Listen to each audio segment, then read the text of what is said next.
টাঙ্গাইল শহরে প্রবেশের 1 কিলোমিটার রাস্তা ভেঙে যাওয়ায় চরম ভোগান্তিতে পড়েছেন 6 উপজেলার লাখো মানুষ। বাস স্ট্যান্ড এলাকার যানজট এড়াতে ডিস্ট্রিক্ট এলাকা হয়ে এলজিইডি মোড় দিয়ে চলাচল করে ছোট বড় বিভিন্ন যানবাহন। দীর্ঘদিন সংস্কারের অভাবে সেই রাস্তা এখন অনেকটাই চলাচল অনুপযোগী। তবে দ্রুত সময়ের মধ্যেই সড়কের সংস্কার হবে বলছেন এলজিইডি কর্মকর্তা। এম.এ. রাজ্জাকের তথ্য ও ছবিতে প্রতিবেদন। টাঙ্গাইল শহরের মূল সড়কের বাস স্ট্যান্ড এলাকায় সবসময়ের যানজট এড়াতে শহরের ভেতর দিয়ে এলজিইডি মোড় হয়ে চলাচল করে 6 উপজেলার মানুষ। প্রাইভেট কার, বাস, ট্রাক ও সিএনজিগুলো বিকল্প হিসেবে ব্যবহার করে এই রাস্তা। আর সেই 1 কিলোমিটারের রাস্তা দীর্ঘদিন সংস্কারের অভাবে বেহাল।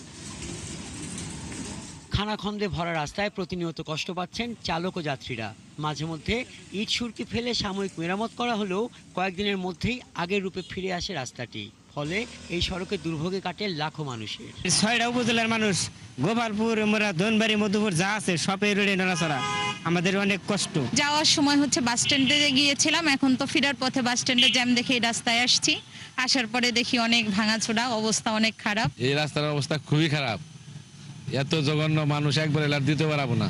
এত ব্যস্ত তোমার সড়ক 2 বছর ধরে এই অবস্থায় পড়ে রয়েছে, প্রশাসনও তাকে দেখতেছে না কেউ।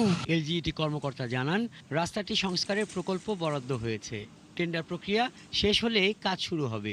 অনেক যানবাহন চলার কারণে দ্রুত ক্ষতিগ্রস্ত হয়ে যায়। ক্ষতিগ্রস্ত হওয়ার কারণে আমাদের দ্রুত পদক্ষেপ নেওয়া হয়েছে। আমরা এস্টিমেট অনুমোদন পেয়েছি, টেন্ডার প্রক্রিয়া রয়েছে, অতি সত্বর আমরা কাজ বাস্তবায়নে চলে যাব। ভাঙা রাস্তার ভোগান্তি কমাতে দ্রুত সংস্কার কাজ শুরু হবে, এমনটাই প্রত্যাশা এই সড়কে চলাচল করা মানুষ ও যানবাহনের চালকদের। হাসান আহমেদ, 71।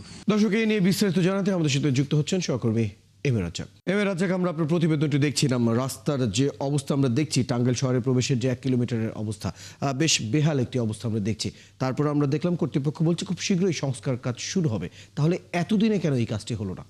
আমি যে বিষয়টি এটি কর্তৃপক্ষের সাথে কথা বলবার চেষ্টা করেছি, আমি আপনাকে দেখাই যে এটি হচ্ছে একটি শহরের একটি অন্যতম ব্যস্ত সড়ক। এই সড়কটিকে মানুষ এলজিইডি সড়ক হিসেবে চিনে। দেখেন সেই সড়কের মাঝখানে কত বড় গর্তের সৃষ্টি হয়েছে। বিশেষ করে বৃষ্টি হলে এই গর্তগুলো পানি দিয়েই কিন্তু ভর্তি থাকে। এই কারণে এই সড়ক দিয়ে চলার সময় ছোট বড় যে সকল যানবাহন রয়েছে, সেই প্রত্যেকটি যানবাহন কিন্তু এখানে দুর্ভোগের শিকার হয় এবং নানা দুর্ঘটনাও ঘটে এখানে। এই রাস্তা নিয়ে মানুষের উৎকণ্ঠার কিন্তু শেষ নেই। আমি আপনাকে একটি বিষয় বলে রাখি, উৎকণ্ঠার যে অন্যতম কারণ সেটি হচ্ছে যে মানুষ যদি এই সড়ক ধরে চলতে চায়, তাহলে কিন্তু তাদেরকে বেশ দুর্ভোগ পোহাতে হয়। তা আপনি জানেন যে টাঙ্গাইল জেলাটি 12টি উপজেলা নিয়ে গঠিত।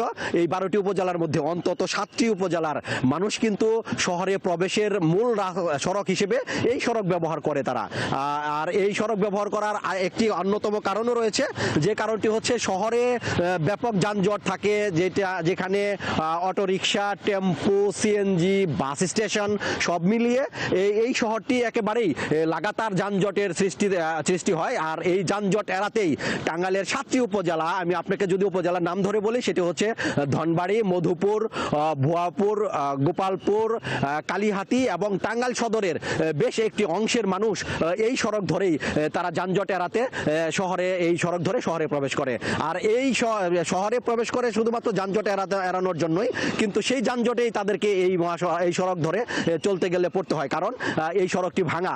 এই ভাঙার কারণে যানবাহনের গতি থাকে অত্যন্ত ধীর। আর এই ধীর গতির কারণে এই সড়কে যানবাহনগুলোর যে দীর্ঘ লাইন, আর এই দীর্ঘ লাইন থেকে এটি কিন্তু দীর্ঘ যানজটেরও সৃষ্টি হয়।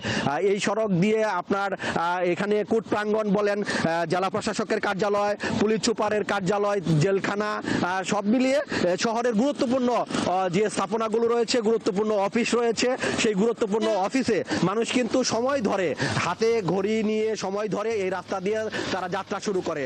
এখন প্রবেশ করে তখন ভাঙ্গা থাকার কারণে এখানে যানবাহনের গতি মন্থর হয়ে আসে এবং যানজটের সৃষ্টি হয়। এই কারণে প্রত্যেক দিন যানবাহনের যে দীর্ঘ লাইন এবং দীর্ঘ যানজটে দুর্ভোগ পোহাতে হয় মানুষদের। রহেল। ধন্যবাদ এম.এ. রাজ্জাক। খবর রাখতে থাকুন। দর্শক, আমাদের সাথে আমাদের সহকর্মী এম.এ. রাজ্জাক যুক্ত ছিলেন টাঙ্গাইল থেকে।